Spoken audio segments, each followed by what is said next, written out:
It's about realizing the interconnectedness that we have with our students. The impacts of the quality guidance that we provide them today will mean that they walk into the world of work ready for employment. When we look at the definition of career guidance, we ask ourselves, well, how do we know that students who go to university are actually more employable than students that don't? In fact, sometimes we oversimplify what career guidance should look like, because as I've already stated, the assumption is that it's a university application. When I sit down with parents and I ask them why they want their children to go to university, the underlying answer I receive is, well, aren't they going to get a better job? In fact, parents also assume that if a student will go to a higher ranking university, then the likelihood of them getting a better job is a lot higher. But when we sit down with employers, they're struggling because they're complaining that young people are not ready for work. And what that means is, with a student population gaining more and more education, with the average student attaining a master's degree and contemplating getting a second master's degree or even going on to PhD levels, only because they are still unsure about how employable they will be. We have to pay more attention to the quality guidance that we're giving our children, and we cannot do that in isolation. High quality guidance is about educating parents. It's about community education. It's about educating educators.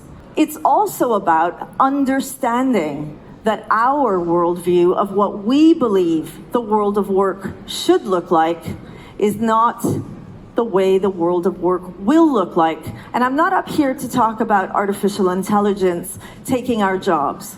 I'm up here to say that if my student is traveling to Canada and I have another student traveling to Italy, they will have different labor market demands.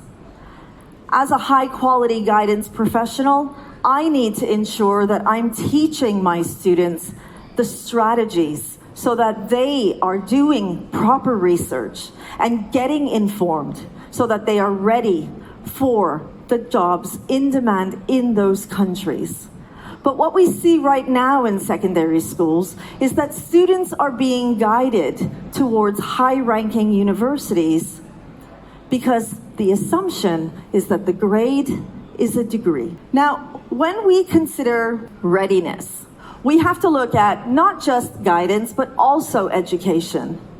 Did you know that a degree in biology is a generalist degree? Young people going into subject degrees without being given the quality guidance of the required upskill or the work experience or the professional mentorship that will make them more competitive in the workplace means that they're walking out of their graduate studies making the assumption that when they sit down at a job interview, the interviewer is going to be interested in the content and curriculum that they learned. But in fact, the interviewer is not interested in that. They want to know, what skills do you have that I need in my team? We need to start providing that type of readiness for young people. When we look at career education, we're not talking about the reactive stages of those final 2 secondary years. We're talking about an ongoing career conversation from as young as the foundation students or those 4 and 5-year-olds. A career conversation is about looking at the world of work and helping young people understand what is happening in that world. It's about exposing them